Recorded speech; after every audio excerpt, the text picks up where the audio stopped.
What's up, y'all? This is Ed Newbins Motivated Life. I'm here with Leah Hernandez. She is from Lada, who actually specializes in empanadas, but she does a lot more than that.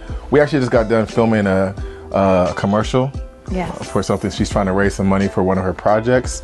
Actually, what's that about? It's the Bellevue Art Museum's Art Fest for 2025. Okay. So it comes once a year. It brings over like 200,000 people, and they're opening it up for, they want like diversity. So Black folks? Yeah, they want people of color. Okay. Like us. Black, Latina. Yes, people of color. Couple Asian people. Okay. Yeah, maybe. Everybody. But no, they're trying to bring in Black-owned businesses. Okay. Blackity black. Yes, Blackity black. Okay. Soul. Right. You know, so. All right, Bellevue Art Museum. Yes. Okay. In July, July 24th or 25th, 26th, 27th. Well, those 3 days. Okay. 3 days. So how'd you hear about that? Well, my good friend, business, colleague, Fancy with Elevate. She works with BAM, which is Bellevue Art Museum, and she does the art there, and she goes to like other art museums and stuff like that, but they're working through her this year. So she was like, "You're in here, girl, let's do this." Okay. Yeah, so all right. So yeah, I know Fancy. She does Afro-Latina. Okay. Yes. Where's she from? Like, what's Fancy? Like, have we verified that she's Afro-Latina, or did she just say that? Mexican. And Mexican and something. I can't believe I can't remember what it is right now, but it will come to me and I'll say it randomly throughout this. I'll be like, yeah, Peruvian, but it's not Peruvian. But yeah, so she is amazing, and she invited me to that, and so yeah, I'm going to be doing it this year. Okay. So let's see, I met you about, has it been 3 years already? Yes. Dang. All right, so it's been 3 years. I met you on the corner. 2. Sounds bad. But I met her on the corner selling empanadas. In front of the station. Storefront. I was storefront. It was a storefront. We have to change this language right now. Like on the corner. But it was a corner though. And storefront. But it's a corner. It's in front of It's very different. It's a storefront. I was selling empanadas, slanging those empanadas on the corner. That's how I remember you. Yes. That's why I tell everybody. So, also a really great business was the station. Because that's where I started. Shout out to the station, because the station let me come through and build my business from their platform. Okay. Yeah. And the station owners are? Luis and Leona. Okay. Shout out to them. I love the station. I go there. I go up there all the time, at least a couple times a week now. Yes. Yeah, and they also have a new spot in Columbia City. Right? Another station. Yep. Even though I don't consider that Columbia City. Well, it kind of is. You're not from here. So since you're from here, I mean, you're like, that's not Columbia City, and everybody I know that like grew up here is like, that's not Columbia City. Like on the verge. Right. You're like, that's before. Yeah. But I don't know any better, so I'm just like, oh, it's in Columbia City, and that's always the response I get from Seattleites or Washingtonians. So I'll be looking for like, where's it at? It's Alaska and something. Okay. Yeah. But it's a good spot too. I like it down there. It's a little different vibe. Beautiful energy in both places. Very different, but very like enticing. I'll go back energy. I feel like for me that's more professional, chill environment, because it's newer. Columbia City one. Yeah, the Columbia City. Yes. I like going down there. And then the other one, I like the energy of the people, a little more closer knit. The vibe's a little different, but yeah, a little more. It's more action going up there because of the train station and all that. In Beacon Hill. Yeah, Yes, because it's in Beacon Hill. So, yes. Okay. I forgot what I was going to say. We'll come back to that. Okay, come back. All right, so I met you on the corner slinging empanadas. Oh my God, we're back to that. And what I like about Leah, when I first met her, it was a situation where I pay attention. I do a lot of small business development and training in the community. So I always have an ear out for people and paying attention to who's really hustling and who's really trying to grow. And going back to my coach, if a person's coachable, you can, that's who you want to work with. So I saw that she was out there, saw her a couple times. The food was amazing. but there was a chef, Tariq. He made a comment to you, and feed the people. Feed the people. Yes. He made a comment to her about adding some salsa, and he just kind of said his piece, and a new menu and some new things on the menu. Yeah, he did. Yeah, he mentioned a couple things, and so I think it was maybe 2 weeks later. I noticed, wow, she has some salsa now. Okay. She didn't have to. She could have just been like, I don't need to listen to nobody. I got what I want. I know how to do what I do. But the fact that she implemented something, the feedback right away, kind of lets you know people are ready to grow. They want to keep on pushing forward. And so that's why I always tell people, you never know whose information. I don't know if you knew he was a chef at that time.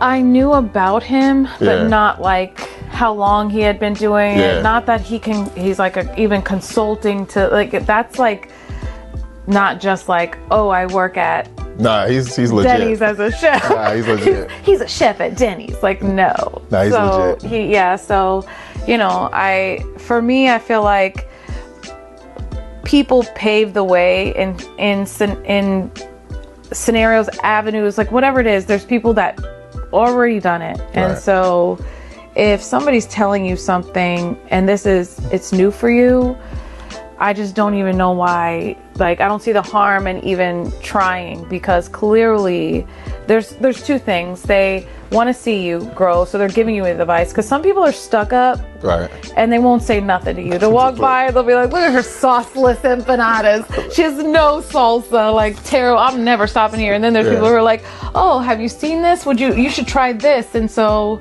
that shows me that their energy, like, to help, is in there. And so I'll take that type of advice anytime. I eat them without the salsa still, though. Oh, yeah. So, I mean, why not? Yeah, you don't have to have the salsa with it, but I still eat them without. I like the flavor, so. Right. So I would shout out.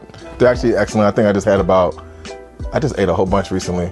Yeah. Yeah, you did. I gave you a whole bunch. I gained some weight. Yeah, I paid you for this interview with through empanadas. Oh, that's right. Yes, it was the barter. Okay. The barter deal. Yeah, I ate enough. All right, so you got the empanadas going on. So with your empanadas, you're not just slinging empanadas on the corner. You also have a license. Yes. Okay. So when I started my food business, I wanted it to grow so big, but I didn't want to have to do so much work. I don't know if that's making sense, because it's still a lot of work. It's still a lot of work. Yeah, you still be doing it. I mean, it's still. Yeah, you were just at the soccer stadium, right? Yeah. It's a lot of work regardless, but like, I wanted it to work for me at one point instead of me forever working for it. Okay. And so my idea was to start it as a production business, get all the licensing for just 3 or 4 products so that it's simple and it's repetitive all the time. And then get into a kitchen, produce those products, license them, and then sell them wholesale, retail. Okay. Right? And or to not just frozen, but there's a lot of places that the plethora of coffee shops here, like in the morning, the little drive-through ones, and everywhere, like, you can buy them retail, wholesale, and sell them in your own shop. Okay. So did that process take a while to go ahead and do the licensing? It took a little bit. Okay. Yeah, it took like a year, just because there's a lot of approval, and then like we have to check on this legitness. Okay. Right. Yeah. So they're like, oh, a commercial kitchen? Well, we have to set up an appointment now. We're backed up until whatever, looking at kitchens. So now we got to come look at that. And then, oh, you got your labels right? Like, oh, this label says something different. Like, oh, let me go back and change that. Okay. So like, it's kind of like a learning. So you have the whole nutritional value stuff broken down on your food now. Yeah, like the nutritional facts, and then like if it's the ingredients and any allergies, because people got the gluten for the dough unless it's a gluten-free dough, and then they have, randomly I found this out, cilantro allergies. So I'm not laughing. Can't have no Mexican food. Right, like you can't have cilantro. It makes your food taste like dirt. Wait, cilantro? Yes, that's the allergy though. Oh, I see. If you have the allergy, you won't like cilantro because it'll taste like dirt. Okay. Yeah, and it ruins it. So there's, you know, the allergy things, and also just dealing with third party anything is always a lot to deal with. Oh, with like the bureaucracy and all that kind of stuff? Yes, like, okay. You know, are you this? Do you have to prove? Now you have to prove it, and you know, you don't have enough of something, or it's just always something. I learned that watching the second station open too. Oh, yeah. Like I saw them go through a lot of permitting crap and like adjusting and building new, and you have to have this now, and it was just a lot. So same but different. It's just a lot of avenues. So empanadas, there's a lot of things you could make out there. Like, why empanadas? Like, why do you like empanadas so much? Or why did you choose empanadas? I chose empanadas because I was good at them. Okay. I was always asked to make them at parties. Like in Florida, we had parties for everything. I mean, you know, it's a birthday, it's an anniversary, it's a death, it's a hurricane, it's a hurricane. All occasion empanadas. It's Easter. You got a DJ, you got a party. These are Cubans though. These are Spanish people too. Okay. So they always asked me to make empanadas, and I did. And so when I moved here, and I decided So your empanadas are actually authentic. Yes. Or yes, Cuban like, folks love empanadas. They're authentic. Like they're authentic. Okay. And you know, I taught my daughter Jayla how to make them. So now people ask her to make and bring empanadas. So is that competition? Is she trying to take over the business? I mean, you know, she can. It's going to her. That's where this legacy comes. It's to go to her anyway. So I need her to know. Okay. Because this is the legacy I want to build for them. Nice. So you know. But yeah, they're authentic, and I started doing it all by myself, alone, and I was making like up to 500, which is hours and hours of work. Yeah, actually, for some of y'all don't know, so I've been knowing you for about 3 years. I think out of those 3 years, I've been filming you for about 2.5 years. Right. From corner environment to, I said a corner, but it's in front of the station. Right. I know she don't like that. The Beacon Hill. The Beacon Hill in front of the station, yes. For outdoor pop-up space. Yes. Stuff in the park, different events, Lowriders event in Renton. Tech. Oh yeah, was that? Oh yeah, Amazon Web Services. Well, Amazon, but then Black's at Microsoft. Oh, I forgot about that. Was the first one. Black's at Microsoft. Yeah, Amazon Web Services. But you got me to that. You invited me to that one. Yeah, I'll be hooking people up. I invited you to the Amazon one, so it's like a full circle thing, you know. So yeah, the tech things you've been at, other business events. Oh yeah. Okay. I've done like Vibes After 5, Sync Seattle. Right. You were out in Tacoma. Was that? It was a concert. I think the outdoor space. The outdoor. Okay. You know, I've done the art festival. Like I've done at the Wine Walk in Renton. Oh yeah, that's right. Yeah. So. And a lot of it is word of mouth. Like people call me and they ask me to come sell my food, or if they could buy my food. So I've been really blessed with like the opportunity to not have to constantly like search out for something. It's like it comes my way. That's good. That's good. So yeah, you know, right now we're doing a training course. It's a cohort. 8-week cohort. We're on by the time this airs, it might be over. Okay. Yeah, we're about to be on our 7th week right now, but we 8 weeks total with Debrina Jackson-Gandy, and through her company, Masterminds Unlimited.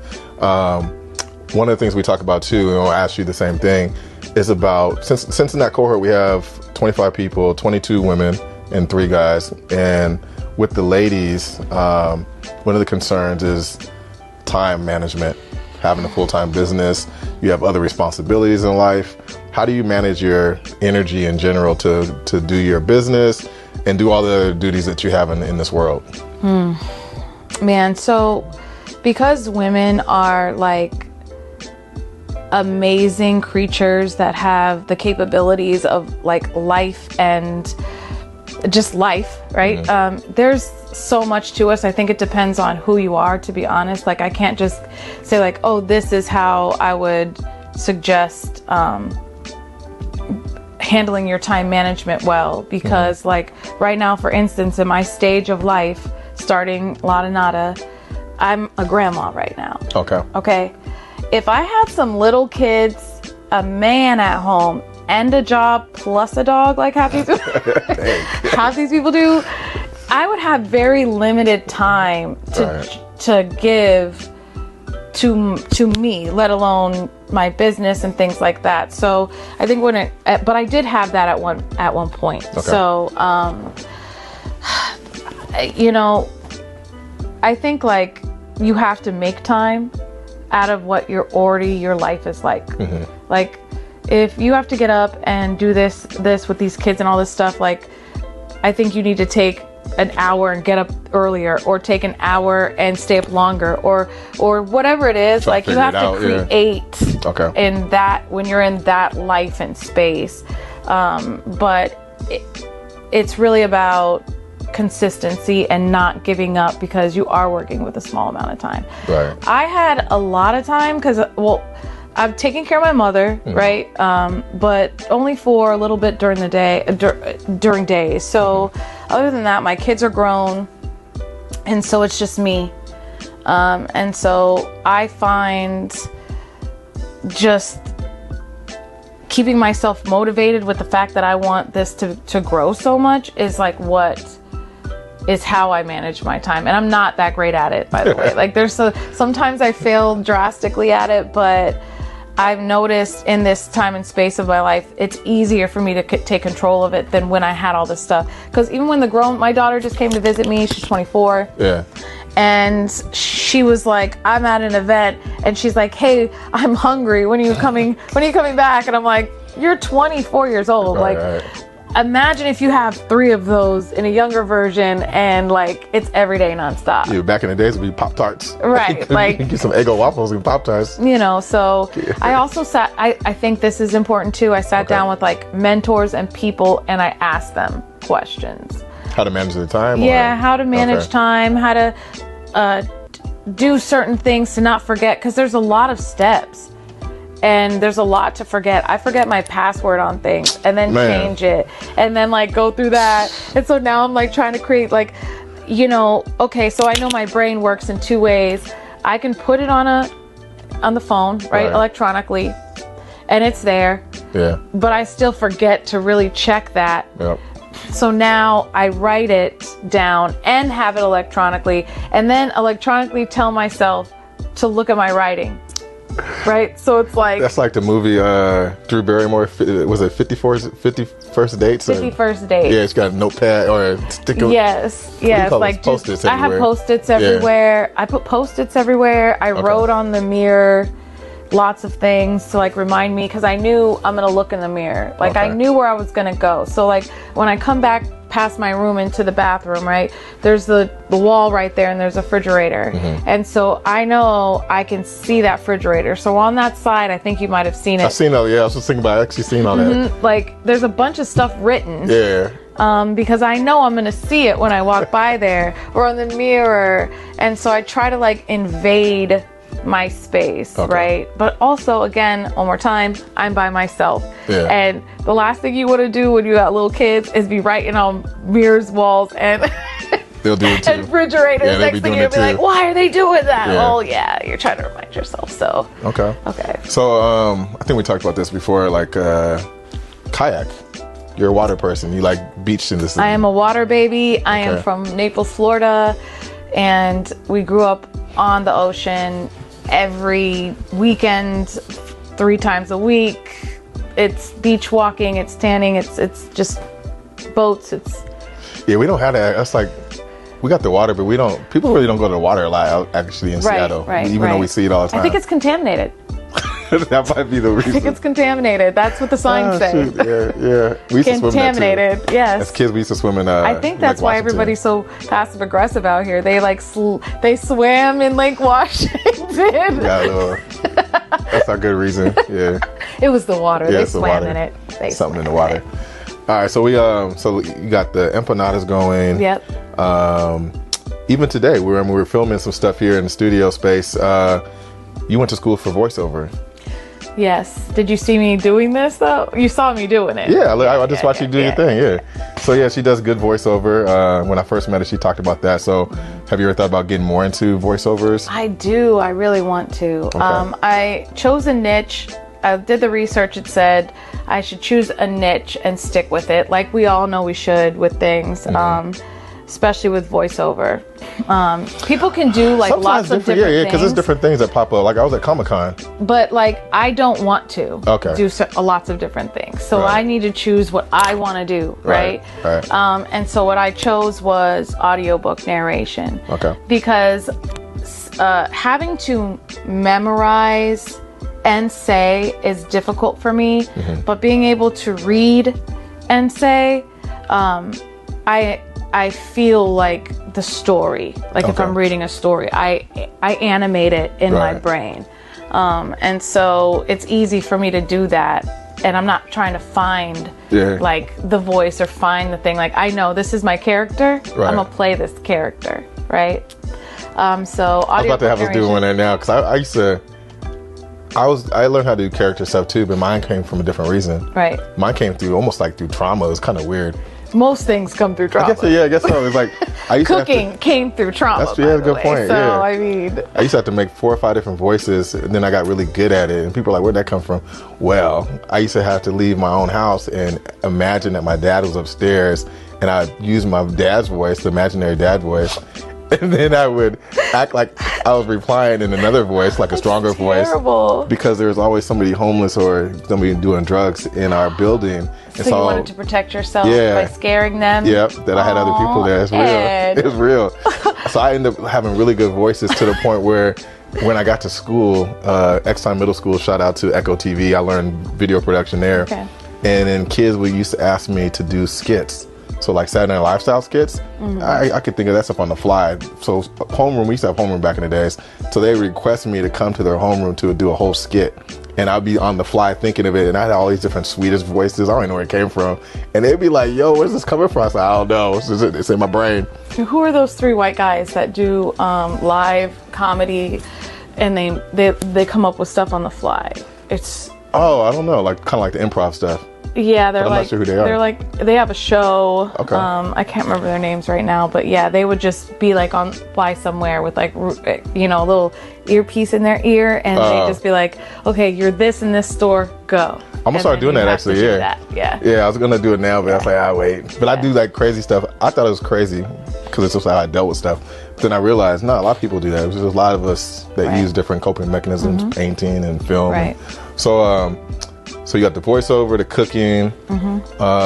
You like water, kayaking stuff. I do. What else are you into? I like. So I don't know if I like this. I mean, so I like to be involved in. I love to be involved in the behavioral health. Sector, right? And so I've also been able to meet like really good people in that sector, and doctors and like organization leaders and stuff like that that help people. And I've always had to deal with family in behavioral health, but like if being in Florida is very different than seeing it on the street here. Like you see it on the street here. What do you mean? Just like the drug issues we have, or mental health into issues. Drug. Yeah. Because in case people don't want to admit it, it's mental health usually is first. Drugs help with mental health when it hasn't been fixed. Right. And so then it becomes, and we all know that the drugs are the things that keep you there, right? And so it's just a terrible cycle of people who haven't got mental health help, and won't. And so you see that a lot out here. And so I worked with a nonprofit that houses people with behavioral health problems. And so I created a nutrition program to help them know what to buy on their budget, feed themselves healthy with that budget, how to cook the stuff, all of that, that type of stuff. So I'm set up as that, like in nutritional health department, you know, and that also teaches, we also wanted to bring back how food makes you feel, because whether you're eating properly or not, even if you eat something that's greasy, fatty, and whatever, you definitely feel that later on. Whether it's that or something healthy, if it's something that you connect with emotionally, mentally through food, that's also helping your mental health, your behavior. Oh, thank you. Yeah. I just did that last night. Did you? What'd you chow down? Half a bag of Doritos, a big bag, and That's nostalgic for you? It was actually. Okay, it was weird. Okay. And then you're like, all these cake. Nights, me and my fake dad voice who was eating his chips, and he was like, those are good, son. Is that how you're doing? And my grandma had the carrot cake. Yep. I was kind of getting in touch with my family roots. Okay. But no, actually, I do get from the nostalgic piece of bakery goods, because my grandma was a baker. Right. So there's certain things that I do love that I'll eat, and it was something triggered. It's like, oh yeah, it's like my grandmother. Like a biscuit with jelly on it. 100%. How do you know? Because I've seen you do it. Yeah. How did you know that? I've seen it. All right. Yeah. So I get that, and that was my point in that. It's like that's in every culture, almost every household. Yeah. You know, and so if you could just read something that makes you feel good, because I've taught you how to make it from whatever recipe you wanted, right? That's just the beginning and the start of like a dopamine effect, right, in your mind. That's of happiness, that's of content, that's of comfortability, and then you have this feeling, right? So that was the whole point of working in behavioral health. Like my mom, she's 87, and she got the Meals on Wheels. Oh, okay. Right? And so I asked her, like... My dad does that stuff. He actually, he has a program. He makes them? Yeah. He makes the meals? Yeah. Well, these meals were terrible. And my mom was like, I don't like them. And I was like, okay. So she'd asked me to cook for her. So I would make meals and I would cook them for her. And I was like, man, we need like a Meals on Wheels for like soul, like for good stuff. Yeah, soul food. Meals on Wheels, like it needs to be, you know, I got this black mama from the East Coast, like she wants flavor, and she wants to be reminded of flavor, not you know, the land of caucus, whatever is happening. Some salt and maybe pepper, like no. So they should have a list. We should contact Hey Black Seattle and find a list of like the elderly black folk. We find everybody that has that need for food, and then have a soul food Meals on Wheels, because they would want it. And I really do feel like if you're in your 80s, she wants the royalties too. Don't be trying to steal nothing from her. If you're in your 80s, you should be able to eat what you want, no matter if it's bad for you or not. I wish you would tell me. I can't have this carrot cake, right? Like I want this carrot cake. You're gonna give it to me. I'm not 80 though. I'm almost 100 here. Like give me what I want. All right, so your food program. So one thing y'all did, you heard about the food program. In the world of nonprofits and government changes here and there, different presidents, you had a food program that was supposed to be already activated. And so now we need to find another place for you to activate the food program. Yes. So if you all are watching, you know, you want to reach out to her, make sure you reach out to Leah Hernandez. Yes. Because she has excellent ideas and programs that she already had ready to go. And through various issues, there are things happening in the community where people are not always following through with integrity all the time, or sometimes there's funding issues, or there's a combination of both. So her program kind of got pushed to the side. Right. So we're looking for opportunities for her resurrect it and then really get it out there because it's something good for the community. So right, it's not dead. We're not resurrecting. It's not dead. It's alive. It's alive. It's fully alive. Like we just want someone to experience it. There you go. We need other people to experience it, which was the point even after that was done there. Yeah. At that facility was to take it and have it other places because it's needed. And we got some school systems. I mean, I know, we shop it around because there's school districts. I remember when I was a kid, middle school, some of the most impactful things I ever had were in middle school. Right. From television production, I learned that there, or media production. Home ec was another class where you learn how to cook and all sew and all kind of stuff. Mm-hmm. And then wood shop. Right. All those things I still do. I learned them there. Right. So I think, your program could be great. Just probably any school district, really. Right. It's true. And there's a whole bunch of young adults. Right. From the millennial generation, their children, they don't know how to cook. Don't even know how to cook. I'm about to say. They don't know how to cook. They're like, cook what? Yeah. Uber Eats. Even before Uber Eats, it was more like Hot Pockets. They were the Hot Pocket generation. Yeah. And so, and they had the generation of two parents working too. So my generation, a lot of the moms were still at home. Right. This next one had both parents working or one parent working two jobs for the bulk of both, right? And so they didn't get a lot of like skill sets that most of us got due to somebody being there all the time. And we still had it in schools because I was a latchkey kid. But we still had these programs in schools, and now they don't have those programs in schools, so they're not getting any of it. So that's a good point. All right, y'all. So we've talked a little bit about a lot of different things. You can catch Leah where we can catch you at? In space, because that's where I'm going. I'm gonna join Space Force. There we go. And yes, I'm getting up out of here. Okay. I'm doing Space Anadas. Space Anadas. Yeah. But yeah, they could find me on Instagram. Okay.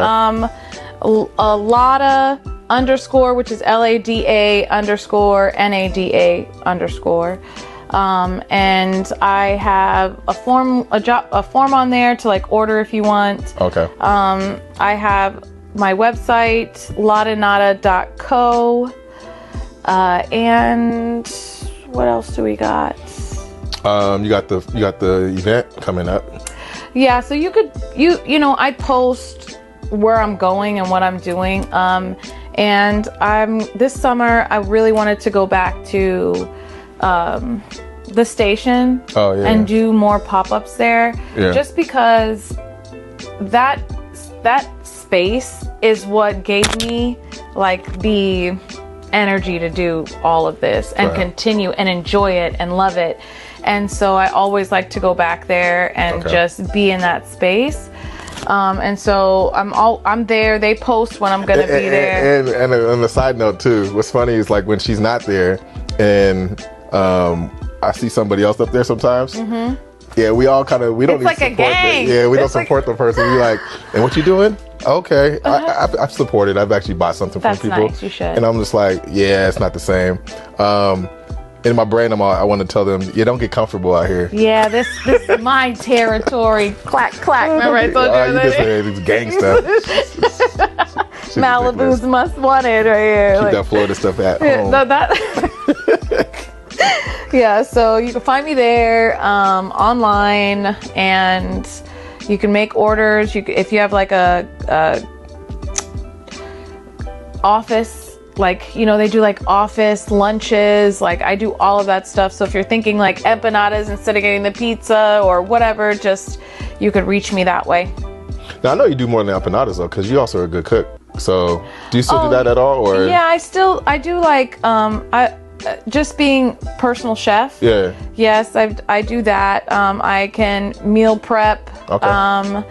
But also, there's Lada, there's the empanadas, and then there's the fact that I do contracting with the state. Oh, yeah. And we've worked on some stuff together with the state. Consulting. And so consulting. So there's consulting, there's the programs, and then there's Lada and voiceover.